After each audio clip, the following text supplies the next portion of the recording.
আজকে আপনাদের মাঝে ছোট্ট কয়েকটা কথা বলার জন্যই সামনে এসেছি। তো প্রিয় বন্ধুরা, আমার মনে হলো যে কথাটা আপনাদের মাঝে একটু শেয়ার করি কিংবা আপনাদেরকে বলি, তাহলে নিজের কাছে হয়তো একটু হলেও ভালো লাগবে। তো প্রথমত হলো যে আমরা যারা শহর অঞ্চলে থাকি, অনেকে দেখে থাকবো রাস্তাঘাটে কিংবা কোনো বাসে অনেক ছোট ছোট শিশুরা আমাদের মাঝে এসে বলে যে ভাইয়া, আমার এই কলমটা নেবেন কিনা বা এই কলমটা নেবেন কিনা, অনেকে বিক্রি করতে আসে।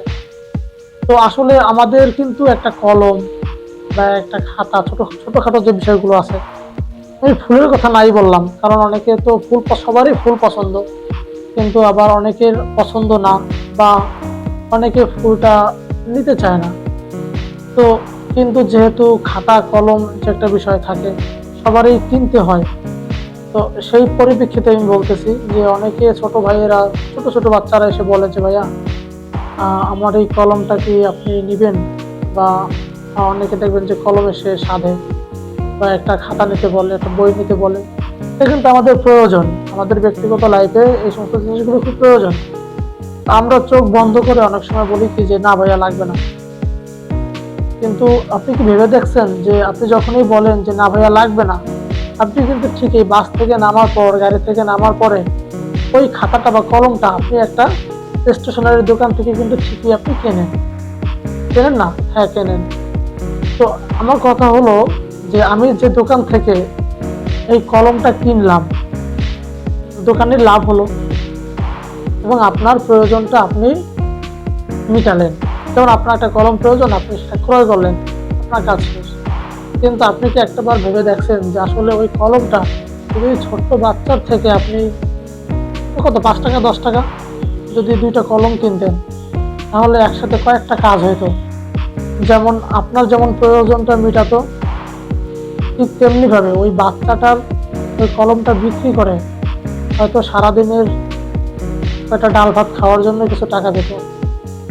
হয়তো ভিক্ষা করতেছে না, হয়তো আপনাকে কোনো কিছু সেল করতেছে, সেই বিনিময়ে আপনি তাকে টাকা দিচ্ছেন। হ্যাঁ, আপনি কোনো কিছু কেনার পরে তার চোখের দিকে তাকে দেখার পর যদি আপনার ভালো লাগে, সেক্ষেত্রে আপনি কিছু টাকা দিতেই পারেন তাকে। তো আসলে আমার কথাটা হচ্ছে এটাই, যে আমরা যখন কোনো কিছু প্রয়োজন হবে, সেটা আমরা যতটা দোকান থেকে কেনার চেষ্টা করব, তার থেকে যদি আমরা এই পথ শিশু বা যারা এই ধরনের ছোট ছোট কাজগুলো করে, তাদের এই ছোট ছোট জিনিসগুলো বিক্রি করে সংসার চলে, আমরা যদি তাদের থেকে ক্রয় করি, সেক্ষেত্রে কি হবে? সেক্ষেত্রে একটা পরিবারকে আমরা আলাদা করে একটা সাপোর্ট দিতে পারছি এবং আমাদের প্রয়োজনটাও আমরা মেটাতে পারছি। তো কাজেই আমরা যদি কোনো কিছু ক্রয় করি, সেটা যে কোনো কিছু হোক, সবজি হোক, আমরা ঠিক তেমনি ভাবে একটা সবজির দোকানে গেলে সবসময় খেয়াল রাখবেন যে আসলে অনেক অনেক মানুষ আছে যারা অনেক গরিব, তারা দেখবেন যে ছোট ছোট জায়গায় সবজি নিয়ে বসে। তো আমরা যদি ওই ওই মানুষগুলোর কাছ থেকে যদি আমরা প্রয়োজন যতটুকু লাগে অতটুকু সবজি যদি আমি ওদের থেকে কিনি, তাহলে কিন্তু আলটিমেটলি তাদের অনেকটা উপকার হয়। ঠিক যেমন আমরা একটা একটা পরিবারকে সাপোর্ট করতে পারি, ঠিক তেমনি আমাদের চাহিদাটাও মেটাতে পারি। তো কাজেই আমি শুধু একটা কথাই অনুরোধ করব, যে আমরা যেভাবে যতটুকু পারি, আমরা এভাবে যেন সবাইকে সহযোগিতা করি। এখন থেকে আমরা যদি কোনো রাস্তায় ঘাটে, পথে ঘাটে কোনো বাচ্চা শিশু বা কেউ যদি মনে হয় যে সে গরিব, বা তারকে আমি এভাবে উপকার করতে পারলে হয়তো তার একটু হেল্প হবে এবং আমারও যথাসাধ্য আমারও সবকিছু ঠিকঠাক থাকবে, সেক্ষেত্রে আমরা করবো কি, আমরা এই সবসময় বৃদ্ধ যিনি আছেন, যিনি গরিব আছেন, তার যে বাচ্চাটা ছোট, ওদের কাছ থেকে যে কোনো কিছু কেনার চেষ্টা করব।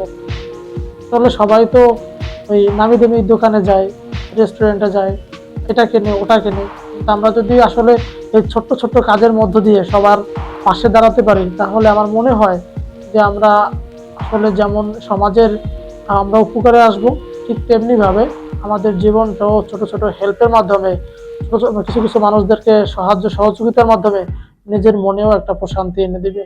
এবং দিন শেষে আমাদের নিজের কাছেই ভালো লাগবে সারাদিন পরে, যে যখন আমি রাতে ঘুমাতে যাব, তখন চিন্তা করব যে না, আসলেই আজকে আমার দ্বারা একটা ভালো কাজ হয়েছে, তাই না? তো ধন্যবাদ প্রিয় বন্ধুরা, আসলে আমরা এটাই আমার বলার ছিল, আমরা যতটুকু পারবো মানুষকে এভাবে সাহায্য সহযোগিতা করব। ওকে, ধন্যবাদ।